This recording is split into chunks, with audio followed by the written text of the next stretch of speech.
les amis, nous sommes le 1er décembre et c'est le début de la merveilleuse histoire du Petit Prince écrit par Antoine de Saint-Exupéry. Lorsque j'avais 6 ans, j'ai vu une fois une magnifique image dans un livre sur la forêt vierge qui s'appelait « Histoire vécue ». Ça représentait un serpent boa qui avalait un fauve. Voilà la copie du dessin. On disait dans le livre « Les serpents boa avalent leur proie tout entière, sans la mâcher. Ensuite, ils ne peuvent plus bouger et ils dorment pendant les 6 mois de leur digestion. » J'ai alors beaucoup réfléchi sur les aventures de la jungle. Et à mon tour, j'ai réussi avec un crayon de couleur à tracer mon premier dessin. Mon dessin numéro 1. Il était comme ça. J'ai montré mon chef-d'œuvre aux grandes personnes et je leur ai demandé si mon dessin leur faisait peur. Elles m'ont répondu « Mais pourquoi un chapeau ferait-il peur ?» Mon dessin ne représentait pas un chapeau.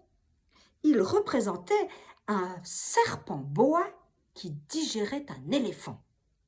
J'ai alors dessiné l'intérieur du serpent boa afin que les grandes personnes puissent comprendre.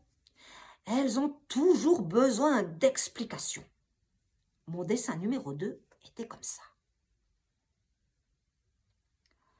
Les grandes personnes m'ont conseillé de laisser de côté les dessins de serpents boas ouverts ou fermés et de m'intéresser plutôt à la géographie, à l'histoire, au calcul et à la grammaire. C'est ainsi que j'ai abandonné, à l'âge de 6 ans, une magnifique carrière de peintre. J'avais été découragée par l'insuccès de mon dessin numéro 1 et de mon dessin numéro 2. Les grandes personnes ne comprennent jamais rien toutes seules et c'est fatigant pour les enfants de toujours et toujours leur donner des explications. J'ai donc choisi un autre métier et j'ai appris à piloter des avions. J'ai volé un peu partout dans le monde et la géographie, c'est exact, m'a beaucoup servi. Je savais reconnaître du premier coup d'œil la Chine de l'Arizona. C'est très utile si l'on s'est égaré pendant la nuit. J'ai ainsi eu, au cours de ma vie, des tas de contacts avec des tas de gens sérieux. J'ai beaucoup vécu chez les grandes personnes. Je les ai vus de très près. Ça n'a pas trop amélioré mon opinion.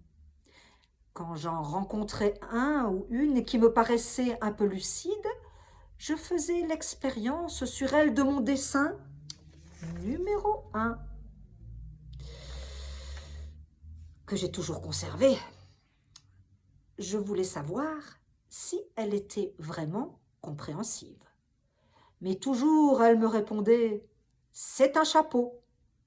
Alors, je ne lui parlais ni de serpent boa, ni de forêt vierge, ni d'étoiles. Je me mettais à sa portée.